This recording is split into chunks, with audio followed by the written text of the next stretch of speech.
दोस्तों आज हम एक्सप्लेन करेंगे 2010 में बॉलीवुड मूवी उड़ान। फिल्म की शुरुआत में हम रोहन को देखते हैं जो शिमला के एक बोर्डिंग स्कूल में पढ़ता है और फिलहाल रोहन अपने 3 दोस्त विक्रम, बिनॉय और मनिंदर के साथ रात के समय अपने बोर्डिंग स्कूल से भाग के एक अडल्ट मूवी देखने जाता है। लेकिन उसी थिएटर में उनके स्कूल का वार्डन भी बैठा हुआ था और वो उनको वहाँ देखे प्रिंसिपल से उनकी कंप्लेंट कर देता है, जिस वजह से अगले दिन प्रिंसिपल उन्हें स्कूल से निकाल देते हैं। रोहन के दोस्त मुंबई चले जाते हैं और ना चाहते हुए भी रोहन को अपने घर जमशेदपुर लौटना पड़ता है। रोहन पूरे 8 साल बाद अपने घर पर जा रहा था और अपने पापा से मिल रहा था और इन सालों में एक बार भी रोहन के पापा उसे मिलने नहीं आए थे। जब वो जमशेदपुर पहुंचता है तो रेलवे स्टेशन पर रोहन के पापा भैरव सिंह उसे लेने आते हैं। भैरव सिंह एक बहुत ही सख्त और गुस्से वाला आदमी है। वो रोहन से एक भी बात किए बिना उसे घर लाते हैं और ऐसे ही ऊपर अपने घर चले जाते हैं। उनका घर 2nd फ्लोर पर था। बेचारा रोहन अकेले ही अपना पूरा सामान लेके अपने रूम में आता है। वहाँ वो देखता है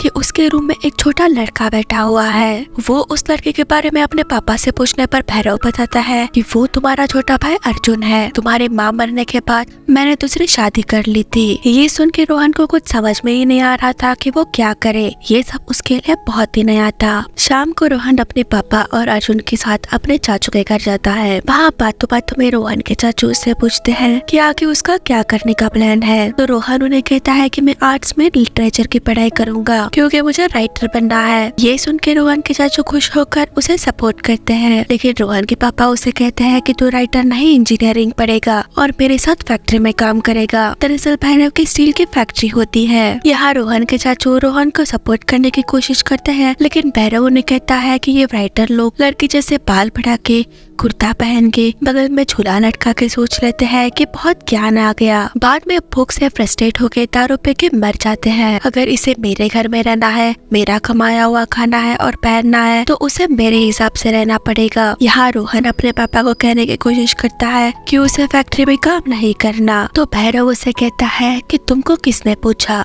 वो उसे मारने की भी धमकी देता है। यहाँ रोहन भी अपने पापा को बहुत ही उल्टी सीधी बातें सुनाता है, जिससे भैरव गुस्से में आके रोहन को बहुत मारता है। ये देख के रोहन के चाचू उनका झगड़ा छुड़ा के रोहन को समझाते हैं। रोहन उनसे कहता है कि कैसे पापा है मेरे। इन 8 सालों में वो मुझे सिर्फ एक ही बार मिलने आए थे। साल में बस उनकी एक चिट्ठी आती थी, वो भी पढ़ते ऐसे लगता था कि टीवी न्यूज हो। यहाँ सब ठीक है, रिजल्ट मिल गया तुम्हारा और अच्छा कर सकते हो। मैं तो उनकी शक्ल पे भूल गया था। जब मैंने स्टेशन पर उन्हें देखा तो लगा कि किसका बाप है ये। मैं उनका बेटा हूँ, बैंक का फिक्स डिपॉजिट नहीं। चाहे तो मैं सारी जिंदगी पहरेदारी करूँगा पर इनकी नौकरी नहीं करूँगा। अगले दिन भैरव रोहन से कहता है कि ये मेरा घर है, मेरे घर में रहना है तो मेरे नियम कानून से रहना होगा। पहला कानून ये है कि तुम भी अर्जुन की तरह मुझे सर कह के बुलाओगे। मेरी किसी भी बात का तुम उल्टा जवाब नहीं दोगे। मुझसे ऊंची आवाज में बात नहीं करोगे। जितना कहा जाएगा बस उतना ही करोगे। तुम लंच टाइम तक मेरे साथ फैक्ट्री में काम करोगे और बाद में इंजीनियरिंग की पढ़ाई करने कॉलेज जाओगे। ऐसे ही कुछ बातें करके उसे धमकाता है। वो अगली सुबह से हर रोज रोहन को अपने साथ भागते हुए पूरे शहर की सैर कराता है। बाद में रोहन को अपने साथ फैक्ट्री में ले जाकर काम करवाता है और बाद में वहाँ से रोहन कॉलेज जाके पढ़ाई करता है। अब रोहन का यही रूटीन हो गया था, हर रोज सुबह दौड़ना, फैक्ट्री जाना और फिर कॉलेज जाना। लेकिन इन सब के बावजूद भी भैरव कभी भी रोहन से अच्छे से बात नहीं करता था। वो हमेशा खुद तो शराब के नशे में चूर रहता था और अपने दोनों बेटों को डांटते और उनका अपमान करते रहता था, जैसे कि वो कोई उनके गुलाम हो। अब इस सब से तंग आके रोहन घर के बाहर थोड़ी खुशी और आजादी मिलने की तलाश करता है। वो एक दिन उसके पापा के पास से कुछ पैसे चुरा के उनकी कार लेके एक बार में जाता है। इस बार में रोहन की मुलाकात अपने स्कूल के कुछ सीनियर से होती है, जिनके साथ उसकी अच्छी दोस्ती हो जाती है। वो उनके साथ दारू पीता है, सिगरेट पीता है और अब इनसे मिलने रोहन को मजा आने लगा था। वो बार बार उनसे मिलने लगता है। भैरव खुद तो अपने दोस्तों के साथ अपने आप बहुत खुश रहता था, लेकिन वो अपने दोनों बेटों को अपने दबाव में रखता था। रोहन अब अपने राइटर बनने का सपना पूरा करने के लिए जानबूझकर एग्जाम में फेल हो जाता है। यहाँ फैक्ट्री में कुछ पार्ट्स का कॉन्ट्रैक्ट देने के लिए भैरव से मिलने कुछ लोग आते हैं और जैसे ही वो लोग फैक्ट्री देखने के लिए जा रहे थे तभी भैरव को अर्जुन के स्कूल के प्रिंसिपल का फोन आता है। वो कहते हैं कि अर्जुन की तबीयत खराब है, आप उसे अभी के अभी यहाँ से लेके जाइए। हम उसे यहाँ नहीं रख सकते। भैरव उन्हें रिक्वेस्ट करता है कि वो अर्जुन को लंच के बाद ले जाएगा, लेकिन प्रिंसिपल नहीं मानती। वो फिर से उन्हें कहती है कि वो अर्जुन को जल्द से जल्द वहाँ से लेके जाए, जिस वजह से भैरव को अपनी मीटिंग छोड़ के अर्जुन को लेने जाना पड़ता है। और इस वजह से भैरव को वो कॉन्ट्रैक्ट नहीं मिलता। वो गुस्से में अर्जुन को लेने जाता है। बाद में रोहन जब अपने घर आता है तो भैरव अर्जुन को बेहोश की हालत में गोद में लेके हॉस्पिटल जा रहा था, और रोहन के पूछने पर भैरव बताता है कि अर्जुन सीढ़ियों से गिर गया। भैरव रोहन को उसके रिजल्ट के बारे में पूछता है, लेकिन डर के मारे रोहन उन्हें बताता है कि वो पास हो गया। आगे भैरव रोहन से कहता है कि वो 4-5 दिनों के लिए बिजनेस के कॉन्ट्रैक्ट के लिए कोलकाता जा रहा है, तो वो अर्जुन का ध्यान रखे। अब अस्पताल में अर्जुन के साथ समय बिताते हुए रोहन को पता चलता है कि अर्जुन की ये हालत उसके पापा भैरव के मारने की वजह से हुई है। यहाँ रोहन और अर्जुन एक दूसरे के करीब आ जाते हैं। वो अपनी लिखी पोएम्स और कहानियों की वजह से हॉस्पिटल के डॉक्टर्स और नर्स को इम्प्रेस कर देता है। यहाँ भैरव को कोलकाता से वापस लौटने पर पता चल जाता है कि रोहन फेल हो गया है। वो उसे बहुत डांट के मारता भी है।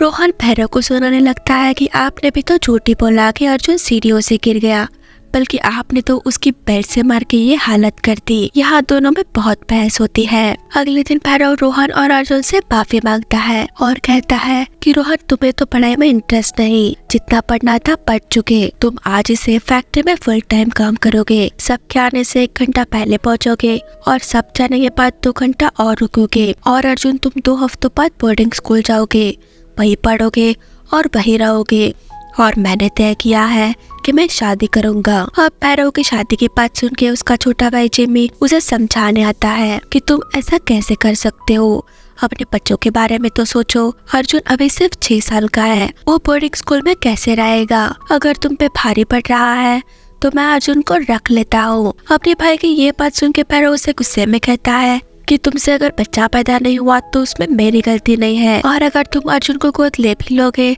तो तुम्हारी नामर्दी नहीं जाएगी। जिमी फिर से भैरव को समझाने की कोशिश करता है कि तुम रोहन को एक मौका तो दे के देखो, उसने बहुत अच्छा लिखा है, वो बहुत अच्छा राइटर बन सकता है। लेकिन भैरव उसकी एक नहीं सुनता, कहता है कि तुम उसे बढ़ावा मत दो, मैं नहीं चाहता कि वो भी बड़ा होकर तुम्हारे जैसा लूजर बने। वो जिमी को धक्के देके बाहर निकालता है। रोहन अपने चाचू को बहुत रिक्वेस्ट करता है कि वो उसे वहाँ से लेके जाए, लेकिन जिमी वहाँ से नाराज होकर चला जाता है। बाद में भैरव रोहन ने लिखी हुई पोयम की बुक जला देता है। रोहन अब अपनी जिंदगी से बहुत परेशान हो चुका था। वो अपने आप को बहुत ही अकेला महसूस कर रहा था। वो तो खुश रहना ही भूल गया था, बस अपने पापा के डर से एक रोबोट की तरह उनके इशारों पर जिंदगी जी रहा था। थोड़े दिनों बाद भैरव अपने होने वाले बीवी और उसकी बेटी से रोहन को मिलवाता है। इसी बीच रोहन मुंबई के अपने दोस्तों से फोन पर बात करता है तो उसे पता चलता है कि वो सब बहुत खुश हैं और वो अपनी जिंदगी के बारे में सोच के दुखी होकर फोन काट देता है। बाद में परेशान होकर शराब पी के गुस्से में अपने पापा की गाड़ी को डैमेज कर देता है, जिसकी वजह से पुलिस उसे गिरफ्तार कर लेती है। वो पूरी रात जेल में रह के अगली सुबह जब घर आता है तो देखता है कि घर पे उसकी होने वाली नई माँ और उनके रिश्तेदार पार्टी कर रहे हैं।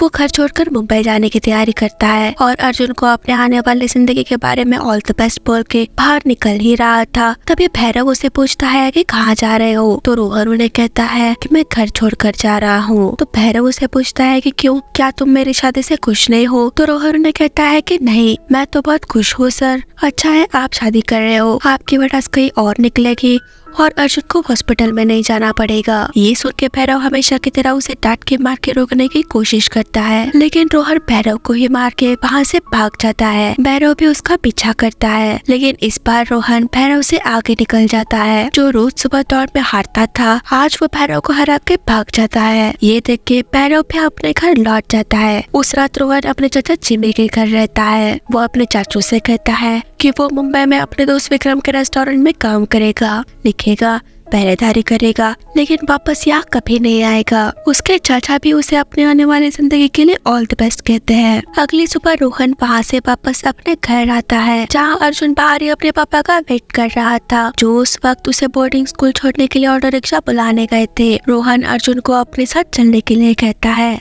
अर्जुन भी खुशी खुशी रोहन के साथ चलने के लिए मान जाता है। रोहन जाने से पहले अपने पापा भैरव के लिए एक धमकी भरा खत छोड़ के जाता है, जिसमें उसने लिखा था कि मैं अर्जुन को अपने साथ लेके जा रहा हूँ, क्योंकि अगर उसे आपके कूड़ेदान में छोड़ा तो वो दूसरा भैरव सिंह बन जाएगा और इस दुनिया के लिए आप अकेले ही काफी हो। प्यार ये एक ऐसा शब्द है जिसे आपने कभी जाना नहीं, कभी महसूस नहीं किया और ना ही कभी करेंगे। हमें ढूंढने की कोशिश मत करना। अगर आपने कोशिश भी की तो मैं पुलिस को बता दूंगा कि आप अर्जुन को कैसे मारते थे, जो एक क्रिमिनल ऑफेंस है। उसे एक फैमिली चाहिए, चिड़ियाघर नहीं, उसे फ्यूचर चाहिए जो मैं उसे दूंगा और किसी भी हालत में दूंगा। आपको अपनी नई शादी, नई फैमिली और नई बेटी मुबारक। अब दोनों भाई अपनी सारी मुसीबतों और कैद को पीछे छोड़ अपनी जिंदगी की एक नई आजाद उड़ान भरने चल पड़ते हैं और इसी के साथ ये मूवी यही खत्म हो जाती है। तो दोस्तों, आपको हमारी एक्सप्लेनेशन कैसा लगा हमें कमेंट सेक्शन में जरूर बताना और वीडियो को लाइक और चैनल को सब्सक्राइब जरूर करना।